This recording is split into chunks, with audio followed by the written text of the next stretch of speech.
Well, welcome back, everybody. We just hit record. We're AgTech Showcase #2 from Amory here. We're joined by Aaron Nielsen of Nielsen, Swanson, and Dietrich. And just before we hit the record button, Aaron and I were just chatting about he just started this firm with a couple of longtime friends. So we'll ask Aaron a bit about that. But we also have Carolyn on and Sheen on from Amory, helping out with technical challenges that I'm having. We've been on Zoom for a year, but Sheen just got me on Facebook Live for the first time. So this is a milestone for Amory. Thanks, Sheen. So Aaron, welcome, and thanks to joining our Montana AgTech Showcase #2 and conversations around law and legal issues in the AgTech space. This is really just a forum that Amory sort of kicked off a few months ago to increase the conversation, provide a forum potentially for the conversation around ag and technology in Montana. And so without much further ado, I just want a quick introduction to you and sort of share maybe a bit of how you got to start your new firm with Swanson and Dietrich. So Aaron Nielsen, welcome to the conversation. Thanks for having me, Carl. And thanks everybody for joining. So a little bit about me. I'm a 5th generation Montanan. Grew up in Missoula, attended UM for both undergrad and law school.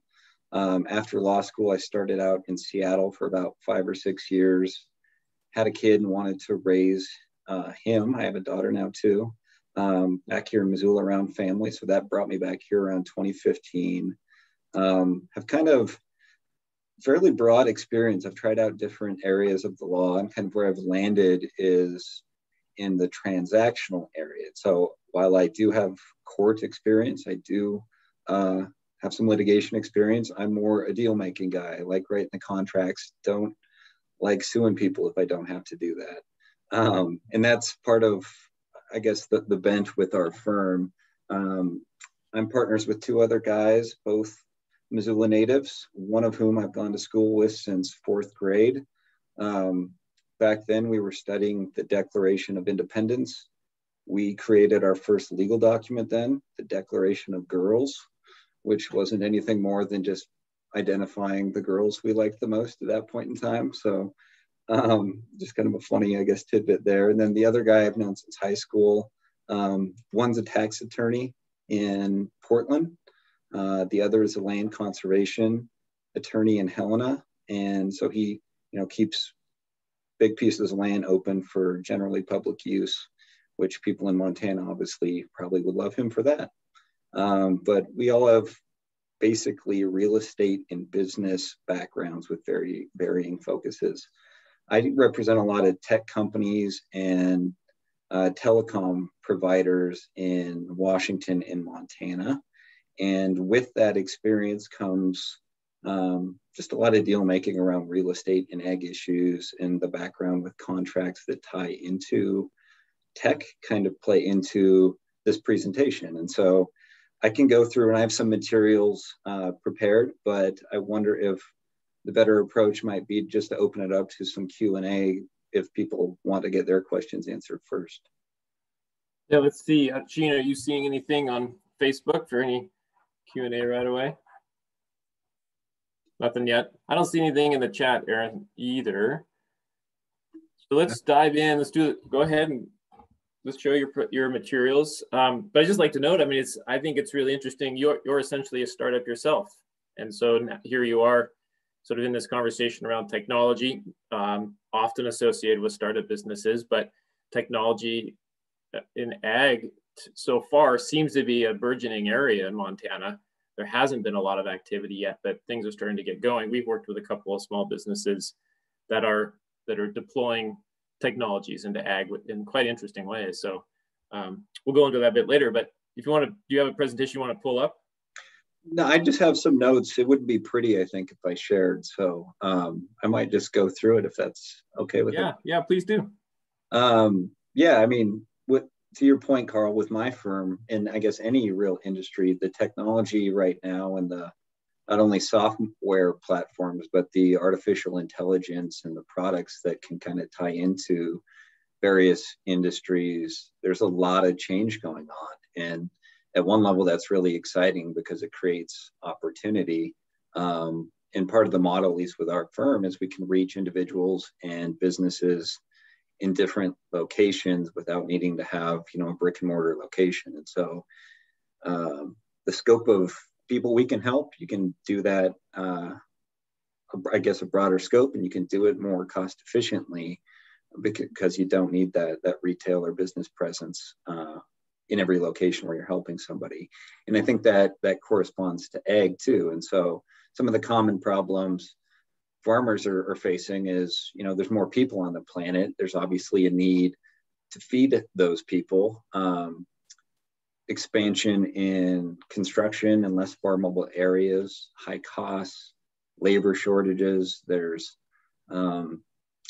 natural disasters, global warming. There's not that everything by any means is bad, but it means like you got to think through how you're doing business anymore. It's not typical farming is being changed and changing rapidly. And so you got to kind of get up with the times to compete. And with farming becoming more vertical and a lot more merger and acquisitions going on, and corporate farming competing more and more, it requires local farmers to focus on some of these tools, which will help them compete. Will help them improve food yields, reduce some of the historic food waste, and ultimately kind of make their operations more efficient and profitable. And AgTech is kind of neat in that way. There's a lot more products as well as services coming out that, while exciting and kind of fun to see how you can use it and when to implement it, depending on maybe what your operations look like, there are some legal considerations to take in mind. And so I'll go through some examples of those and kind of flag some of the legal issues that I have seen, and I see maybe coming up. Drones is one that people like to consider. It's kind of like an adult remote control at one level, There's not much as an adult, I feel like, that you get to play with toys like that. And that's one that, I guess if I were a farmer, I'd treat that as an adult toy, but it provides some cool functionality. It helps map out bigger pieces of land to see where there might be pest infestations, where weather's maybe impacting the growth of certain crops, if irrigation maybe isn't working well or it's improperly installed in certain locations, lower yields, pivot issues, things like that. It allows for more real-time visibility in that regard, especially with larger farms. And then with kind of hemp and CBD products becoming more and more prevalent, even though there is risk with that. I think that's going to become more of, I guess, a use of drones because it allows to kind of prove compliance with regulations that I imagine will be coming down the pike. A lot of it is still illegal federally with some fairly strict civil and criminal penalties, depending on, I guess, what the product is. And there isn't, I guess, a common law you look to. It's different state by state, and there is no overarching federal law that authorizes these things. And so there's going to be change in that regard, I think, in the coming years. I could be wrong, but I think people are more accepting of these issues now than they used to be. And also with just the extent of the federal deficit, like that's just another product that can be taxed to a good degree. So I would imagine that policy discussion will become more in the forefront of legislators' minds, where maybe there is a federal solution to that. Or me kind of on my soapbox, kind of hoping that is the case, but we will see. But there's quite a bit of materials out there for especially FAA regulations relating to drones, where I'll kind of highlight some of the bigger ones. There's restricted use in certain airspaces, especially close to airports and maybe some critical infrastructure. And so you got to be careful where you use it. You're supposed to use it within eyesight of whoever is operating it. You're not supposed to be driving more than one at any one time. There's height restrictions based on where it can be, and generally it's 400 feet. It can be a little higher in certain instances, but that's generally it. You're supposed to also register each drone. And so at one level, it seems somewhat heavy-handed that there are as many regulations on this as there are, especially for big farms, that the likelihood of these drones, for example, going over a highway and crashing on a semi that's driving 60, 70 miles an hour, that's a risk. And so I understand the regulation, but I think in most instances, people are reasonable enough that they're using it in a safe manner. But there are, some penalties too, where if you don't comply with these things, the FAA and likely in the near future, OSHA will be able to kind of impose some civil and criminal penalties for it. And I haven't tracked or seen a whole lot of, I guess, enforcement actions where they're actually imposing big civil or even criminal penalties on that. From what I've read and seen, it's more, hey, here's the regulations, bring yourself up to speed on those and into compliance with them, kind of slap on the wrist or an educational letter, as opposed to saying, here's a fine of X thousands of dollars. It doesn't go to that degree, but it is, I guess, good to know that those laws are out there. So I don't know if there's questions about drones, but I do think there's some neat features of it. You just got to make sure that you're in compliance with what those laws say.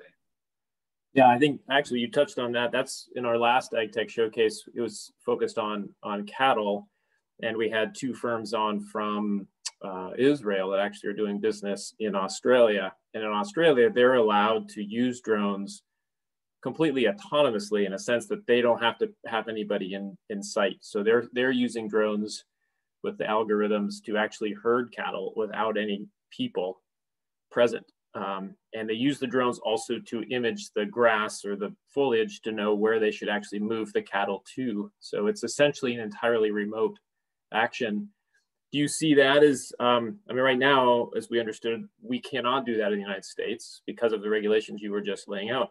Do you see that changing in the near future? Just your sense of, you say things may be starting to be a little bit more, getting a little more open, people are more aware of it and accommodating.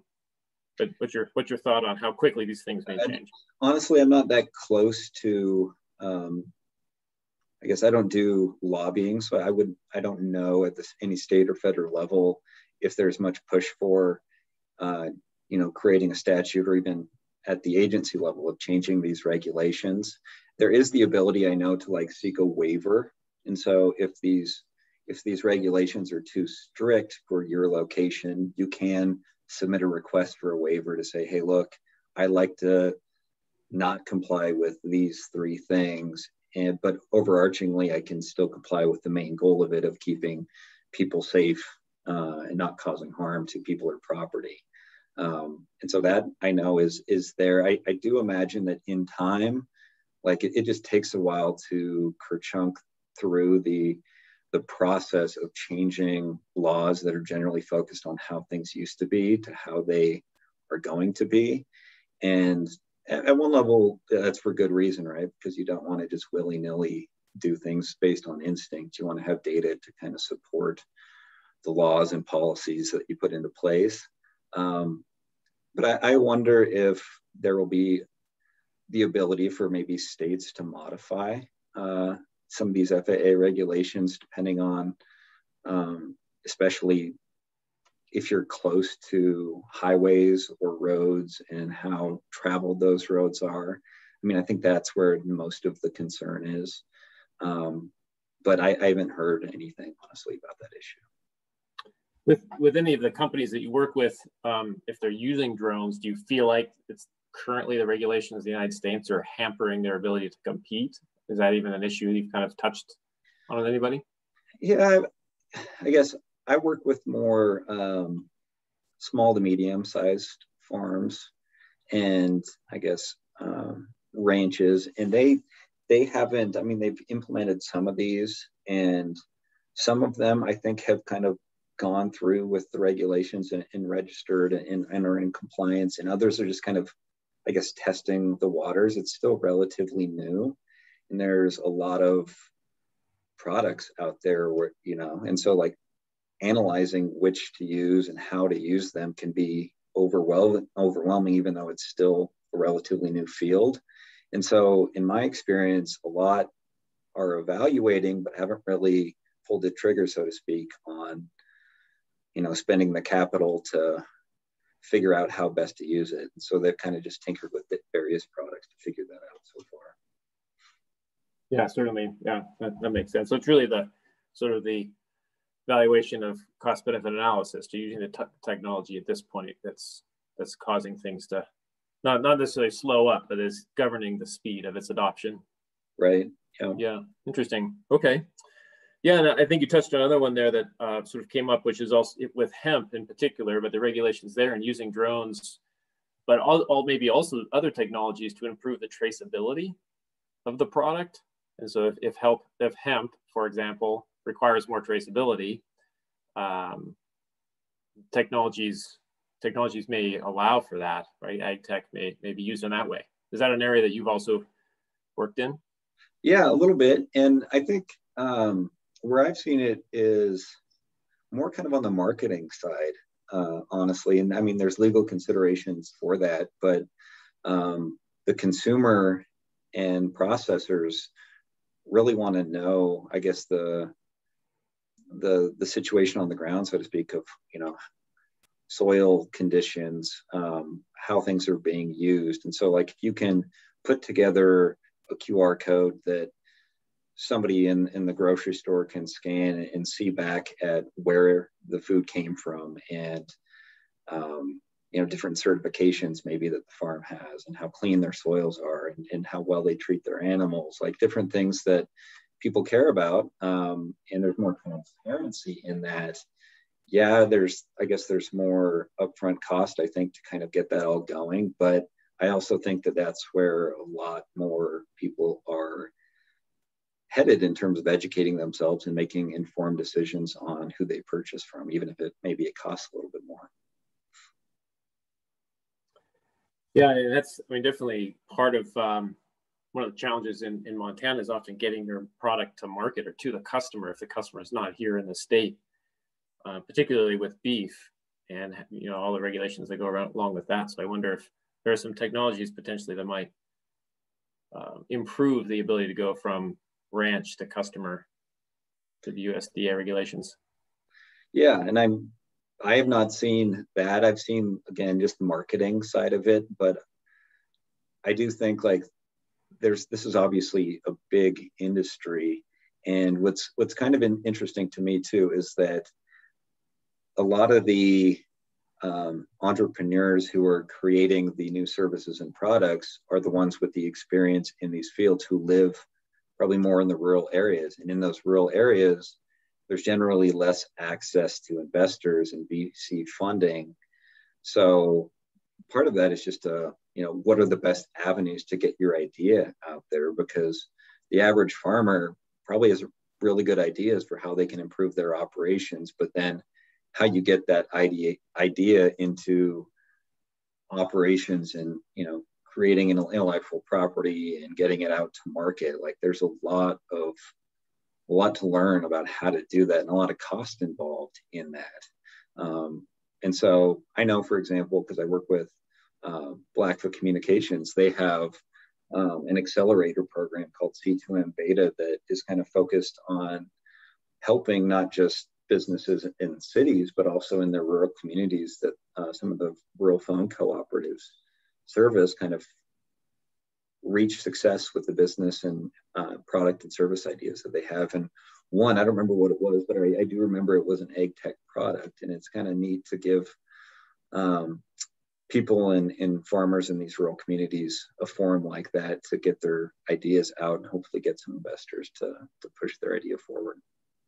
Yeah, absolutely. I think you speak to something that's near and dear to us here at Amory, because that is our focus, is to support rural entrepreneurs, rural startups, folks, like you say, ranchers, farmers that have an interesting idea, a tech idea, and doing what we can to support them and take that idea to fruition, whatever that might look like for them. So that might be a topic we take up or speak a lot about in terms of the legal side, is if that's the area you work more in, is the intellectual property and maybe patents and all that kind of part of it, is maybe a more tricky avenue for folks to navigate than actually the impact of the new technology in law. But I will say, just to sort of throw out there, and we actually, to put this out here in the recording and say, if anybody's listening and wants to reach out to us, you have an idea and you want to reach out to Aaron here or us and start to flesh out an idea, that's what we're here for. And we've worked with a small business called 406 Bovine, and Brian is actually using iPhones and facial recognition technology to track cattle, and rather than using ear tags. So he's really starting to revolutionize the way that cattle can be identified, tracked, and the data for each animal stored and identified. So that sort of activity is happening on TAN, and we just need to highlight more of it. So thanks, Aaron, for making that little plug. Yeah, you bet. So I didn't want to, we're sort of going down a list of activities or legal issues that you run into. We were drones and hemp, and then do you have some more you wanted to speak to?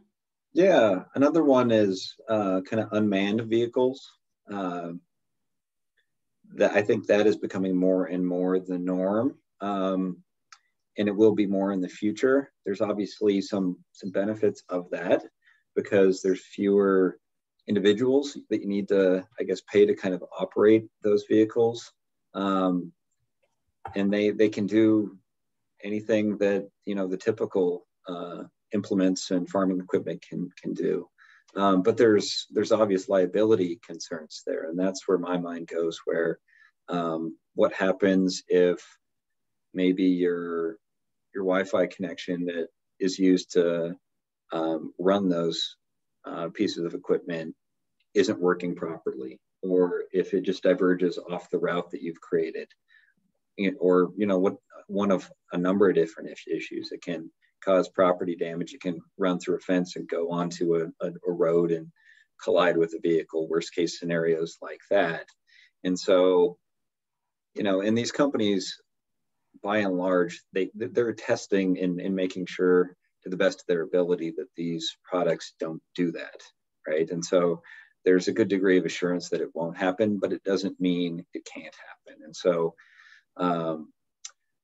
how do you protect yourself, right? Like there's contracts when you look at purchases of this size, where they maybe represent how the equipment is used, but by and large, those contracts are pretty one-sided, right? Because the companies that manufacture those things are big companies, and they're not going to want to assume much, if any, of that liability exposure. So a big piece of it is, looking and working with your insurance broker to see how that might be covered. And, your typical commercial general liability policy is one that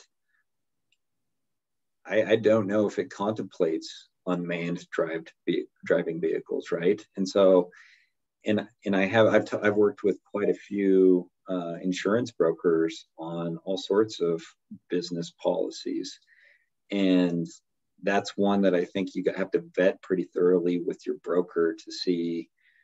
There's going to be specialty insurers where a typical CGL policy, from what I've seen, might not cover that. But I think more and more insurers are going to be creating endorsements to the general coverage or the general policy to provide some coverage for this type of thing. And so what that costs and the coverage that it provides, I think, is a little bit to be determined, because while some policies are kind of uniform, so if you go from insurer to insurer, the policy is the same. With this issue, I have not seen that. And so it takes some review from an attorney or an experienced insurance broker to kind of vet what type of coverage is provided, what exclusions and exceptions from the coverage apply, so that you kind of know what the risks are in terms of what is covered and maybe what limits and sublimits apply to those various types of coverages. And so that's one where, if you're going to be purchasing this equipment, I think you got to look at not only the contracts used when you purchase it, but also vet out the risk to make sure that you're covered under your insurance if something, the most likely scenarios, were to occur. Yeah, it's interesting. I hadn't actually considered that would come onto the insurance shoulders or into the landowner's shoulders if the equipment doesn't function correctly. And even in the Wi-Fi, if the Wi-Fi goes down, no fault of the farmer, the Wi-Fi provider to some degree isn't necessarily at fault if a piece of equipment malfunctions and then hurts somebody. Yeah, and that's where, especially in rural pockets of Montana, like it's fairly mountainous or mountainy. And so like the wireless connections aren't always, spectacular. The facilities might not be built up spectacularly. And that's part of the reason why I think the implementation of people spending the capital to implement all these things might be a little bit slower. But a lot of the companies that I represent, there's some federal initiatives out there that are throwing some money at it to help individuals and businesses located in rural areas have the same opportunities that those in larger cities have. But it takes obviously time and construction crews to build out those fiber facilities and wireless facilities to those rural pockets. And I think once that occurs, and once the facilities are there to make it work, then I think this type of thing will just take off. Yeah, interesting. And have the insurance companies catch up, essentially, like we were saying earlier, in terms of just the adoption is the thing that's regulating the challenges in the capital, and in this case, the risk analysis. All of those things are actually slowing the adoption rate, regulating the adoption rate, as opposed to maybe the technology itself. Right. And yeah, and like same with, I guess, drones, but there's new and changing regulations that I'm sure will come down the pike for these type of issues, because the same, if not higher risk concerns with unmanned vehicles exist than same with drones, right? So if you look at the regulations that apply to drones, there's going to be, I think, and maybe there are some, I have not run across them yet, but I just have not seen regulations applied to unmanned vehicles yet. And I think, and that's just because historically laws have been based on human operated vehicles. And with that changing, laws will change. And what that means in the coming years will change how these pieces of equipment are created, and kind of just the whole industry around it, including insurance. Yeah. So far we talked about risk. We've talked about trying to protect yourself against that risk, and also the regulations and so forth. The other thing that comes up a lot in this is just privacy, particularly with technology, right? Here in Montana, I think compared to a lot of places, really hold our privacy near and dear. And so if we're using technology, a lot of it, even in the last 10 years, has been just adding more sensors. So we know more about water, we know more about fertilizer consumption, maybe even spray usage, quantity, and weeds and so forth. Right. Do you ever touch on who owns that data, who controls that data? Does a farmer have any ability to control it, or say who can access it? Much like Facebook, basically knows everything about me, probably because I'm on Facebook. Is it the same way with AgTech? Yeah, it is, and this is kind of a big issue, because a lot of the value that these companies have is in the gathering of data, so that they can, put all that data together into analytical tools that they can then productize into different services. And so part of it is just building up a sufficient amount of data to give them kind of the confidence that it's good enough. And so when I've negotiated out some of these contracts, it depends on, I guess, the size of the company that you're negotiating with, and the size of the income, the amount of income they might get out of the contract that you're negotiating. Because some, if it's not a big enough dollar amount, will just say, sorry, it's take it or leave it, And those are hard, just because it's unequal bargaining power. but there's also enough, there's starting to become a lot more competition, I think, with these different sensors and different tools that you can use, where some are open to negotiating over who owns and like restrictions on ability to use different types of data. And some data you might not care, right, if they have or if they share. But if you're, I guess have customer data or personal identifying information or credit card data, and that is part of what the service collects, you have to be a lot more protective of that, because there are laws state by state where generally, and this comes into play more when there's a data breach or a data incident where, if there is a breach, a company is required to disclose that to the individuals whose personal identifying information is breached. So when it's particularly that type of data, you want to be careful and vet, whose responsibility it is to protect the security of it. You want to see what type of cybersecurity and tech errors and omissions insurance maybe that the company has. See if they've done what are called SOC 2 Type 2 audits, which are kind of the industry standard to see, I guess if they're following industry best practices to protect that data. So that's kind of the security side of it. But the who owns and who gets to use, I've negotiated that quite a bit. And in my experience, companies aren't wanting to yield, but if it's a bigger dollar contract, they're willing to, especially for the more sensitive data that, for example, that a farm cares about. And my clients, what they've cared more than anything about so far is if they decide that the platform that they're, or the tool that they're going to try out isn't working like it was represented to them like it would work. They want the flexibility to end the relationship, terminate the contract, and kind of pull that data out into a different tool as opposed to just starting new. And I've had some success in negotiating that. But again, it depends kind of on what the data is. Hey, yeah, I think that's a fascinating area. I mean, there's Fitbit, for example, and all of these fitness wristbands, we share our data, our personal health data in a way, sleep data all the time. Seems like that's really been exploding. But being able to use that as a farmer, to be able to say, okay, I used something for 5 years, and now to be able to go back if they change the technology and want to use that data historic so that they can continue to use it for future decisions. That makes a lot of sense.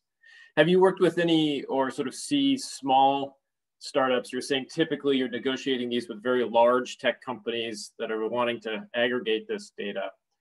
Do you see small startups then maybe making a little different play on this? Or is data for them even going to be the major value that they have to hold to go raise money? So if you were talking to a small or even a large ag producer who has an idea, it's a data intensive kind of idea. Do you see any of that sort of change in the way that the data is stored or shared from new startups?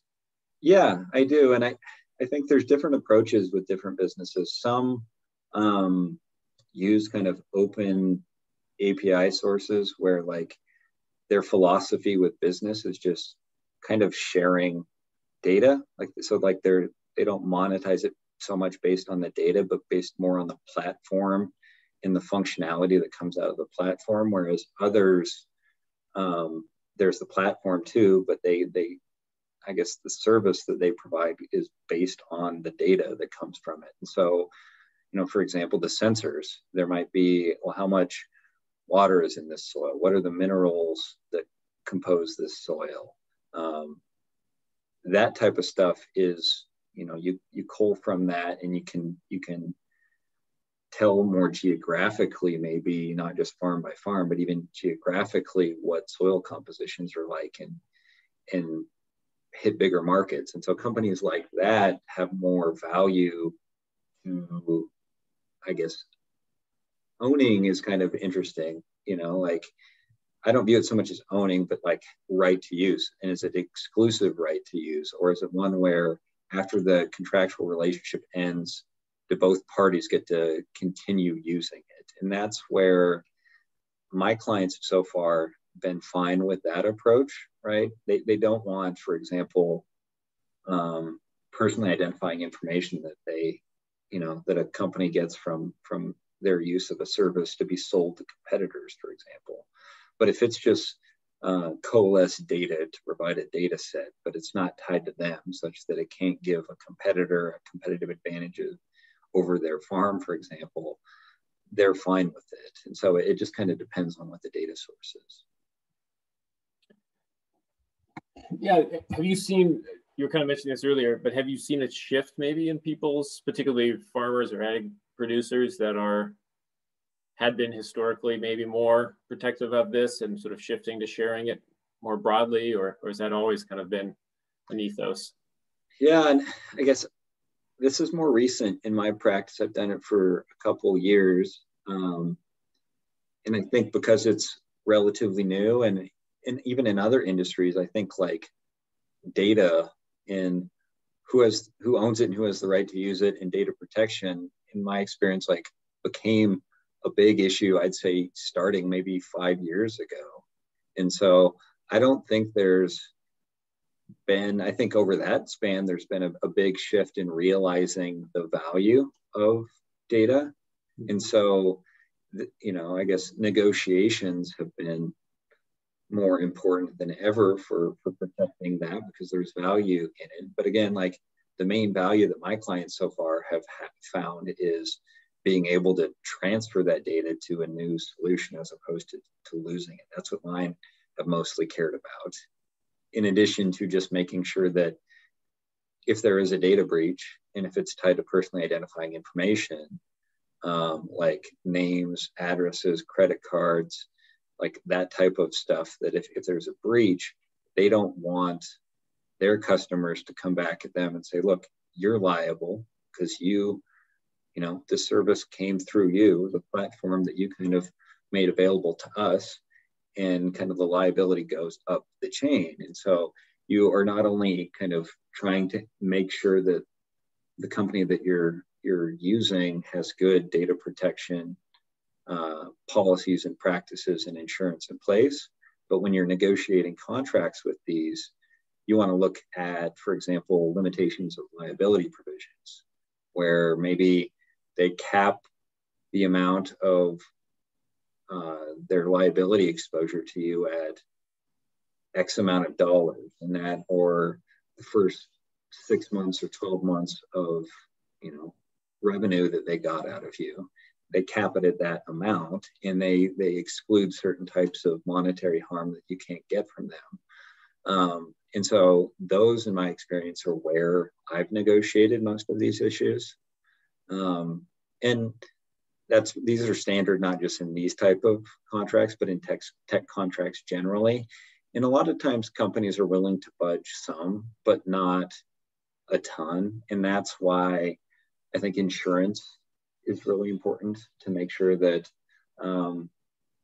especially in the context of a data breach, that you consider getting a cybersecurity policy and making sure that the company that you're buying a product or service from has the same, with adequate coverage in place. Yeah, interesting. These are all issues that I don't know if I would have, if I dove into it, I would have really been the first thing that came to mind. And I said, I want to try out this new technology. So yeah, interesting. But we're continuing to go down the list. Do you have more topics that you run into typically? Part of this is, I think part of it's AgTech related, but part of it is just, I think, from what I've seen in where especially family farms and family ranches have gone over the last, 20 or so years, it's heading towards more a corporate feel, where your children maybe don't want to be farmers or ranchers, or to stay there, and they want to maybe move to a city or do something different. And so the succession of who takes over can be really hard because handing it off from one generation to the next, I think, was more prevalent in the past. And farmers and ranchers, for good reason, are kind of reticent to want to sell to a corporate farm. But I think that is happening more and more just because lack of options.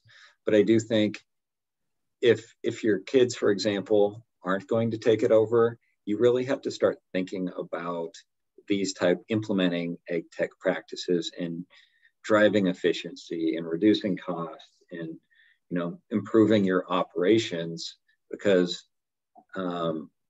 one, you might be getting up there in age and your body might not be able to work as hard as it maybe once could, but also just looking at the marketability to these prospective purchasers of your farm or ranch. They're going to want to, in their due diligence, to look through these operations and know that maybe you've implemented a lot of what they do with some of their other operations, such that it'll be easier to transition your current operations to their operating practices, and therefore the value you get out of your farm or ranch is higher than what it would otherwise be. And so I think looking at it from that perspective, with your estate plan and succession planning, maybe on top of it, if you're not sure, whether your kids are going to take it over, you can kind of two-track it, because I think it makes good sense either way. I would hope or think that maybe AgTech or the implementation of technology could actually allow the next generation to take it over, maybe wait longer, come back to the ranch, later in their career or something, so they can have that opportunity to go off and do an urban experience or what have you, and then come back. So, hopefully it could postpone that just by automating some things. Yeah, no, that's a very good point, Carl. I mean, it could be one where you have a manager there, right, employed to kind of run the operations, even though you live in a different city. But with all these different technologies that we're talking about, with drones and the sensors and the data input in real time, you can make informed decisions much easier, as opposed to maybe the old way of if you were doing that, having to just call and trust the manager's word for it, right? Like, there's a lot more trust in that regard, as opposed to knowing that the data is accurate. You can trust that. Yeah, interesting. Yeah, another area that maybe we take up, because I do know that's the succession planning is definitely a topic that's important in Montana, and as you said, there's more and more consolidation occurring in the whole ag industry. Right. I don't know if you have another topic you want to jump into, but AI, obviously, artificial intelligence is a big one too. I don't know if that creates any specific or interesting legal topics when you're working in ag tech. Yeah, and what's kind of interesting is AI, when I've seen it used, is more like in the camera context. So it might be a piece of equipment attached to a tractor, that's in the herbicide or pesticide type realm of trying to identify when to spray something where. That's where I guess my clients have used that, and I think it's done well. I don't view that as a real high risk from what I've seen. For example, spraying the wrong thing in the wrong location and killing a crop. I'm sure that could happen. I haven't seen that happen. But again, that's where you can maybe get some insurance to cover those issues. But I have also seen it, I guess, AI is getting better, although I haven't seen it a ton, where I know that the functionality is there to kind of review contracts even. So there's AI that I haven't seen it used, but I know that is informed on what to kind of look for, like standard contract provisions and various ag type of agreements, whether it be leases or an agreement with a supplier or whatever the type of contract is, where they can flag different provisions and ways to potentially modify it. And so, the benefit of that is it's quicker, it catches some of the stuff, generally not as good as an experienced attorney, but it is an option that's out there. And I know some people have decided to go that route. So is there enough, and forgive me, just not knowing the business of agriculture, is there enough review of contracts going on during the year that something like that would be sort of like I guess it was in the news, but Amazon and so forth were reviewing applicants, right? Their resumes using AI. Is it something similar? Like you just have to review so many of them, so it's a cost savings? I think for the bigger corporate farms, I would imagine they might consider the spend. I don't represent those type of farms. And so my clients have not gone that route. And, I guess the quantity of contracts that they're sending my way, it's not like typical farm is inundated by them such that they've decided to go the AI contract review route. They, would send me a contract knowing it's going to take me a few hours to do it and realize that it'll generally be done better, I imagine. But it's also one where I haven't seen that AI tool work. I don't know how good it is. I trust myself and the attorneys I know who do this type of thing more than I trust. And AI, I think, is still a burgeoning thing too, right? So like in time, I'm sure it'll get better, but my instinct is that it's probably not quite as good yet. Yeah, no, yeah. It does create this, whenever I talk about this topic, I always get concerned. It feels like the robots are coming and they're not too far away. And they don't look like we've always thought they would look like, right? They don't look like C-3PO or R2-D2, like they're in the super farms in Las Vegas or wherever, but they're in Salt Lake City. Yeah, and I guess, it looks like we maybe have 10 minutes or so left. I had one other issue, and it's not a big one, but maybe we open this up to questions if anybody has them, since we don't have a whole lot of time left. Yeah, I think Sheen has been monitoring the Facebook Live, and she would pop them in the chat. I think we had some, but Sheen, do you see anything in there? Has anybody asked questions? Not at this moment. Okay. Yeah.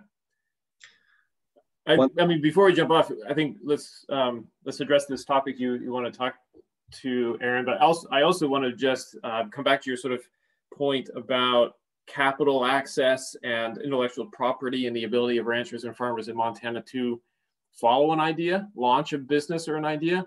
And just say again that's what Amory is all about, is trying to support that. But I also like you to give you the opportunity to speak to your ability to do that too, and sort of share with ranchers and farmers out there that might have an idea. How is it daunting to try to navigate the intellectual property? Is it terribly expensive, or is that something like, yeah, we do it all the time? You can do it. It takes some effort, but it's definitely within the realm of most folks. You speak to that just a little bit, because I know we hear that often on. Yeah, and the intellectual property side of it, it depends on kind of how protected you want to be. You can very simply at the state level file like a state protection of a trademark, for example. And you can do the same federally under the U.S. Patent and Trademark Office. And, the application to get a trademark protected and I guess issued at the federal level, it's a pretty intensive process. Like the application, you might be surprised, is pretty long and thorough, and for good reason, because there's a lot of intellectual property is kind of just an interesting type of property, and the protections and identifying your idea, and you got to do it thoroughly in order to have it protected. And so the U.S. Patent and Trademark Office has a platform through which individuals and companies could do it themselves, but to the average person, it's really complicated. And so the typical cost is, a few grand, anywhere from, I'd say, $3 to $10,000. And so depending on what your business model is and where you're at in that business stage, it either does or doesn't make sense to, I guess, incur that expense. The patent side of it is where things get quite a bit more expensive. And I'm not a patent attorney. There aren't a whole lot of patent attorneys. One of my good friends who grew up here, he is that. He's the guy I kick things to. He works at a big firm over in Seattle. And, he has a passion for helping Montana businesses. And he's one too, Carl, that we might connect with too, to bring him on here to discuss that issue, because Missoula guy, still has family in the area. He loves helping Montana businesses succeed. His brother's also an attorney over in Bozeman. And so I think there's some good touch points there. Excellent. Yeah, thank you. That would be a topic we could take up. We just have a few minutes, 7 minutes or so now. You were mentioning there's one other topic you had that you wanted to speak to. Yeah, and I think like what's interesting is the different sides of selling versus purchasing. And if you're looking to sell, there's more avenues to reach markets other than local markets now, based on, you know, the internet and regional and national associations, and even international tools to kind of get your products out there. And so I would encourage you to kind of look into that, especially if you have a good idea, because if your idea maybe isn't taking off at a local level, you might reach out to those different associations to try to get a platform to help your idea grow. And then the other is, you know, I guess if you're buying implements or different commodities or livestock, whatever the thing is that you're purchasing, you can buy it from, for example, like a local co-op, or more recently, there's more online retailers that you can buy it from. And it kind of depends on what your confidence level is in something, in my experience. You know, like if you aren't sure that the piece of equipment is right for you, then it's generally best to go with the local cooperative that you're maybe used to buying from, because you know them, there's a relationship. They probably know your operations because you've stayed in connection with them. But for other things, you know, there's more competition with online retailers, you know, like the Amazon of this. I don't remember what the name of, but there's one big one. But there's also a little bit more risk there too of, again, like purchasing the wrong thing because you maybe don't know enough about the product. And then the only other potential issue, I don't think it's anywhere in the real near term, but kind of like you've seen with Amazon, there's been a little bit of antitrust talk because it's getting so big, and the price control and the ability to kind of control that market. If the same happens in this field, that is one legal issue I could see happening.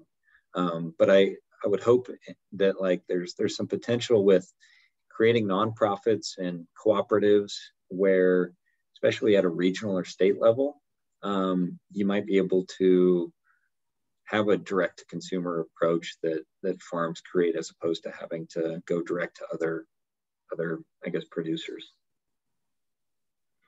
So you see the consolidation in agriculture. We see it in all kinds of verticals, but you're thinking even specifically in the technology side that pretty soon, or could be, that consuming, or farmers that are buying implements, buying technology, buying tools, we could start to see that same kind of monopoly develop.